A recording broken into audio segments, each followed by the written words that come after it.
Hi hello friends, ಎಲ್ಲರಿಗೂ ನಮಸ್ಕಾರ. ನಾನು ಸುವರ್ಣ. ಇವತ್ತು ನಾನು ಬಟಾಣಿ ಮಸಾಲ ರೈಸ್ನ ಮಾಡ್ತಾ ಇದ್ದೀನಿ. ತುಂಬಾ ಬೇಗನೆ ಮಾಡ್ಕೋಬೋದು. ಮಾರ್ನಿಂಗು ಮಕ್ಕಳಿಗಂತೂ ಬ್ರೇಕ್ಫಾಸ್ಟ್ ಅಂತೂ ಬೇಗನೆ ಆಗುತ್ತೆ, ಮತ್ತು ಲಂಚ್ ಬಾಕ್ಸಿಗೂ ತುಂಬಾ ಬೇಗ ಆಗುತ್ತೆ. ತುಂಬಾ ರುಚಿಯಾಗಿರುತ್ತೆ. ಇದು ಹೇಗೆ ಮಾಡೋದನ್ನು ತೋರಿಸ್ತೀನಿ ಬನ್ನಿ.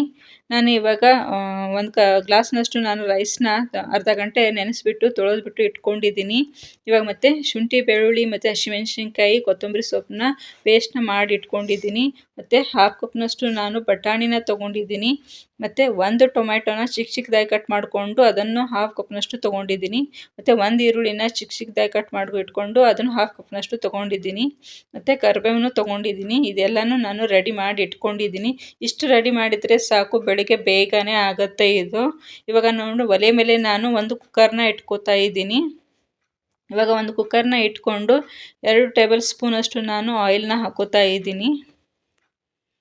2 ಸ್ಪೂನಷ್ಟು ಆಯಿಲ್ನ ಹಾಕೊಂಡಿದ್ಮೇಲೆ ನಾನು ಒಂದು ಏಲಕ್ಕಿನ ಹಾಕೋತಾ ಇದ್ದೀನಿ. ಮತ್ತು 4 ಲವಂಗನ ನಾನು ಹಾಕ್ಕೊಂಡು ಫ್ರೈನ ಮಾಡ್ಕೋತಾ ಇದ್ದೀನಿ. ಮತ್ತು ಇವಾಗ ಈರುಳ್ಳಿನ ಏನು ಕಟ್ ಮಾಡಿ ಇಟ್ಕೊಂಡಿದ್ನಲ್ಲ ಅದನ್ನು ಸೇರಿಸ್ಬಿಟ್ಟು ಇವಾಗ ನಾನು ಚೆನ್ನಾಗಿ ಫ್ರೈನ ಮಾಡ್ಕೋತಾ ಇದ್ದೀನಿ. ನೋಡಿ, ಆಯಿಲಲ್ಲಿ ಎಲ್ಲನೂ ಹಾಕಿಬಿಟ್ಟು ಇವಾಗ ನಾನು ಚೆನ್ನಾಗಿ ಫ್ರೈನ ಮಾಡ್ಕೋತೀನಿ. ಅದು ಕಲರ್ ಚೇಂಜ್ ಆಗೋವರೆಗೂ ನಾವು ಈರುಳ್ಳಿನ ಫ್ರೈನ ಮಾಡ್ಕೋಬೇಕಾಗತ್ತೆ. ಇವಾಗ ನೋಡಿ, ತುಂಬಾ ಚೆನ್ನಾಗಿ ಫ್ರೈನ ಮಾಡ್ಕೋಬೇಕು ಕಲರ್ ಚೇಂಜ್ ಆಗೋವರೆಗೂ. ಇವಾಗ ನಾನು ಹಾಫ್ ಕಪ್ನಷ್ಟು ನಾನು ಬಟಾಣಿನ ಸೇರಿಸ್ಕೋತಾ ಇದ್ದೀನಿ. ಬಟಾಣಿನ ನಾವು ಆಯಿಲಲ್ಲಿ ತುಂಬಾ ಚೆನ್ನಾಗಿ ಫ್ರೈನ ಮಾಡ್ಕೋಬೇಕು. ನೋಡಿ, ನಾವು ಎಷ್ಟು ಚೆನ್ನಾಗಿ ಬಟಾಣಿನ ಫ್ರೈ ಮಾಡ್ಕೋತೀವಿ ಅಷ್ಟು ಚೆನ್ನಾಗಿ ಟೇಸ್ಟ್ ಕೊಡುತ್ತೆ ರೈಸು. ನೋಡಿ, ತುಂಬಾ ಚೆನ್ನಾಗಿ ಫ್ರೈನ ಮಾಡ್ಕೋಬೇಕಾಗತ್ತೆ. ಇವಾಗ ನಾನು ಹಾಫ್ ಸ್ಪೂನಷ್ಟು ನಾನು ಸಾಲ್ಟ್ನ ಹಾಕ್ಕೊಂಡು ಫ್ರೈನ ಮಾಡ್ಕೋತಾ ಇದ್ದೀನಿ. ಸಾಲ್ಟ್ ಹಾಕೊಳ್ಳೋದ್ರಿಂದ ಬೇಗನೆ ಫ್ರೈ ಆಗುತ್ತೆ ಮತ್ತು ಈರುಳ್ಳಿ ಕಲರು ಚೇಂಜ್ ಆಗುತ್ತೆ. ಇವಾಗ ನೋಡಿ, ನಾನು ಹಾಫ್ ಕಪ್ನಷ್ಟು ನಾನು ಒಂದು ಟೊಮೆಟೊನ ಚಿಕ್ಕದಾಗಿ ಕಟ್ ಮಾಡಿ ಇಟ್ಕೊಂಡಿದ್ನಲ್ಲ ಅದನ್ನು ಹಾಕ್ಕೊಂಡು ಚೆನ್ನಾಗಿ ಫ್ರೈನ ಮಾಡ್ಕೋತಾ ಇದ್ದೀನಿ. ನೋಡಿ, ಎಲ್ಲನೂ ಆಯಿಲಲ್ಲಿ ನಾವು ಚೆನ್ನಾಗಿ ಫ್ರೈನ ಮಾಡ್ಕೋಬೇಕಾಗತ್ತೆ.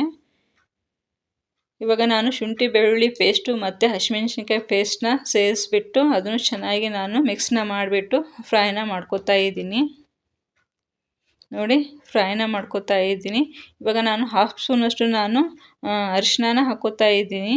ಮತ್ತು 1 ಸ್ಪೂನಷ್ಟು ನಾನು ರೆಡ್ ಚಿಲ್ಲಿ ಪೌಡ್ರನ್ನ ಹಾಕೋತಾ ಇದ್ದೀನಿ. ಮತ್ತು 2 ಸ್ಪೂನಷ್ಟು ನಾನು ಕೊರಿಯಾಂಡರ್ ಪೌಡ್ರನ್ನ ಹಾಕೋತಾ ಇದ್ದೀನಿ. ಮತ್ತು ಹಾಫ್ ಸ್ಪೂನಷ್ಟು ನಾನು ಗರಂ ಮಸಾಲ ಪೌಡ್ರನ್ನ ಹಾಕೋತಾ ಇದ್ದೀನಿ. ಎಲ್ಲನೂ ಮಸಾಲ ಹಾಕಿಬಿಟ್ಟು ನಾನು ಚೆನ್ನಾಗಿ ಫ್ರೈನ ಮಾಡ್ಕೋತಾ ಇದ್ದೀನಿ.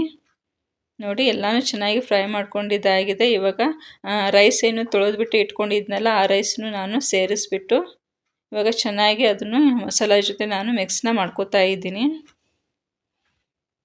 ನೋಡಿ, ಚೆನ್ನಾಗಿ ನಾವು ಮಿಕ್ಸ್ನ ಮಾಡ್ಕೋಬೇಕು. ಮತ್ತು ಆಯಿಲಲ್ಲಿ ನಾವು ಒಂದು 3-4 ನಿಮಿಷ ಅಂತೂ ನಾವು ಫ್ರೈನ ಮಾಡ್ಕೋಬೇಕು ರೈಸು. ಅಂದರೆ ರೈಸು ತುಂಬಾ ಬಿಡಿಯಾಗಿ ತುಂಬಾ ಚೆನ್ನಾಗಿ ಬರುತ್ತೆ. ನಾವು ಎಷ್ಟು ಫ್ರೈನ ಮಾಡ್ಕೋತೀವಿ ಅಷ್ಟು ಚೆನ್ನಾಗಿ ರೈಸ್ ಬರುತ್ತೆ. ನೋಡಿ, ನಾವು ಇವಾಗ ಬೇಕಾದರೆ ನೀವು 1-2 ಸ್ಪೂನಷ್ಟು ಗೀನ ಹಾಕಿಬಿಟ್ಟು ನೀವು ಫ್ರೈನ ಮಾಡ್ಕೊಳ್ಳಿ ಆಯಿಲಲ್ಲಿ. ರೈಸ್ ತುಂಬಾ ಬಿಡಿಯಾಗಿ ಚೆನ್ನಾಗಿ ಬರುತ್ತೆ. ಇವಾಗ ನಾನು 2 ಗ್ಲಾಸ್ನಷ್ಟು ನಾನು ನೀರನ್ನ ಹಾಕೋತಾ ಇದ್ದೀನಿ. 1 ಗ್ಲಾಸ್ ಅಕ್ಕಿಗೆ 2 ಗ್ಲಾಸು ನೀರನ್ನ ಹಾಕೋತಾ ಇದ್ದೀನಿ. ನೋಡಿ, ಇವಾಗ ಚೆನ್ನಾಗಿ ಎಲ್ಲನೂ ನೀರನ್ನ ಹಾಕಿಬಿಟ್ಟು ಚೆನ್ನಾಗಿ ಮಿಕ್ಸ್ನ ಮಾಡ್ಕೋತಾ ಇದ್ದೀನಿ. ನೋಡಿ, ಚೆನ್ನಾಗಿ ನಾನು ಮಿಕ್ಸ್ನ ಮಾಡ್ಕೊಂಡಿದ್ದೀನಿ. ಈ ರೈಸ್ ಅಂತೂ ಬೇಗನೆ ತುಂಬಾ ರುಚಿ ಕೊಡುತ್ತೆ, ಅಷ್ಟು ಚೆನ್ನಾಗಾಗುತ್ತೆ ಈ ರೈಸು. ನೀವು ಒಂದ್ಸತಿ ಟ್ರೈ ಮಾಡಲೇಬೇಕು. ಇವಾಗ ನೋಡಿ, ನಾನು ಲಾಸ್ಟಲ್ಲಿ 1 ಸ್ಪೂನಷ್ಟು ನಾನು ಸಾಲ್ಟ್ನ ಹಾಕೋತಾ ಇದ್ದೀನಿ. ಸಾಲ್ಟ್ ನೋಡಿಬಿಟ್ಟು ನೀವು ಹಾಕ್ಕೊಳ್ಳಿ ರುಚಿಗೆ ತಕ್ಕಷ್ಟು. ಇವಾಗ ಸಾಲ್ಟ್ನ ಹಾಕಿಬಿಟ್ಟು ನಾನು ಚೆನ್ನಾಗಿ ಮಿಕ್ಸ್ನ ಮಾಡ್ಕೋತಾ ಇದ್ದೀನಿ. ಮತ್ತು ನಾನು ಲಾಸ್ಟಲ್ಲಿ 1 ಸ್ಪೂನಷ್ಟು ನಾನು ಸಕ್ಕರೆನ ಹಾಕೋತಾ ಇದ್ದೀನಿ. ಸಕ್ಕರೆ ಹಾಕೊಳ್ಳೋದ್ರಿಂದ ತುಂಬಾ ರುಚಿ ಜಾಸ್ತಿ ಆಗುತ್ತೆ ರೈಸ್ದು. ಬೇಕಾದರೆ ಒಂದ್ಸತಿ ನೀವು ಟ್ರೈ ಮಾಡಿ. ರೈಸ್ಗೆ ನೀವು ಯಾವುದೇ ರೈಸ್ ಮಾಡಲಿ 1 ಸ್ಪೂನಷ್ಟು ಸಕ್ಕರೆ ಹಾಕಿ ಅದು ರುಚಿ ನೋಡಿ ಎಷ್ಟು ಚೆನ್ನಾಗಿರುತ್ತೆ ಅಂತ. ಅಷ್ಟು ಚೆನ್ನಾಗಿರುತ್ತೆ ರುಚಿ. ಅಷ್ಟು ರೈಸ್ ತುಂಬಾ ಚೆನ್ನಾಗಾಗುತ್ತೆ ಸಕ್ಕರೆ ಹಾಕೊಳ್ಳೋದ್ರಿಂದ. ಇವಾಗ ನೋಡಿ, ಎಲ್ಲನೂ ಮಿಕ್ಸ್ ಮಾಡಿಬಿಟ್ಟು ನಾನು ಲಿಡ್ನ ಕ್ಲೋಸ್ ಮಾಡಿಬಿಟ್ಟು 3 ವಿಷಲನ್ನ ಕೂಗಿಸ್ಕೋತಾ ಇದ್ದೀನಿ. ನೋಡಿ, ಇವಾಗ 3 ವಿಷಲ್ ಆಗಿದೆ. ಇವಾಗ ನಾನು ತೆಗೆದುಬಿಟ್ಟು ತೋರಿಸ್ತಾ ಇದ್ದೀನಿ. ನೋಡಿ, ತುಂಬಾ ಚೆನ್ನಾಗಿ ಬಂದಿದೆ ರೈಸು. ನೀವೇ ನೋಡ್ತಾ ಇರ್ಬೋದು ವಿಡಿಯೋದಲ್ಲಿ ಎಷ್ಟು ಚೆನ್ನಾಗಿ ಬಿಡಿಯಾಗಿ ಬಂದಿದೆ ಅಂತ. ಮತ್ತು ರುಚಿನೂ ಅಷ್ಟೇ ಚೆನ್ನಾಗಿರುತ್ತೆ ಈ ರೈಸ್ದು. ತುಂಬಾ ಬೇಗ ಆಗುತ್ತೆ, ಅಷ್ಟು ಬೇಗ ಆಗುತ್ತೆ. ಲಂಚ್ ಬಾಕ್ಸಿಗಂತೂ ತುಂಬಾ ಒಳ್ಳೆ ರೆಸಿಪಿ ಇದು. ಒಂದ್ಸತಿ ನೀವು ಟ್ರೈ ಮಾಡಿ ನೋಡಿ, ನಿಮಗೆ ಗೊತ್ತಾಗುತ್ತೆ ಈ ರುಚಿ ಎಷ್ಟು ರುಚಿ ಆಗುತ್ತೆ ಈ ರೈಸು ಅಂತ. ನಾನು ಹೇಳಿದರೆ ಗೊತ್ತಾಗಲ್ಲ, ನೀವು ಒಂದ್ಸತಿ ಟ್ರೈ ಮಾಡಿದ್ರೆ ಮಾತ್ರ ಗೊತ್ತಾಗುತ್ತೆ, ಅಷ್ಟು ಚೆನ್ನಾಗಿರುತ್ತೆ ಈ ರೈಸು. ಇವಾಗ ನೋಡಿ ನಾನು ಒಂದು ಪ್ಲೇಟಲ್ಲಿ ಸರ್ವ್ ಮಾಡ್ಕೋತಾ ಇದ್ದೀನಿ. ನೀವೇ ನೋಡ್ತಾ ಇರ್ಬೋದು ವಿಡಿಯೋದಲ್ಲಿ ರೈಸ್ ತುಂಬಾ ಚೆನ್ನಾಗಿ ಬಂದಿದೆ ಅಂತ. ನೋಡಿ ರೈಸು ತುಂಬಾ ಸಾಫ್ಟಾಗಿ, ತುಂಬಾ ಬಿಡಿ ಬಿಡಿಯಾಗಿ, ತುಂಬಾ ರುಚಿಯಾಗಿರುತ್ತೆ ಈ ರೈಸು.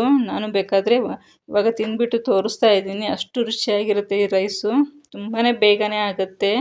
ಮಾರ್ನಿಂಗ್ ಅಂತೂ ನೀವು ತುಂಬಾ ಬೇಗ ಆಗುತ್ತೆ, ಮತ್ತು ಮಕ್ಕಳಿಗೆ ತುಂಬಾ ಇಷ್ಟಪಟ್ಟು ತಿಂತಾರೆ, ಅಷ್ಟು ಚೆನ್ನಾಗಿರುತ್ತೆ ಈ ರೈಸು.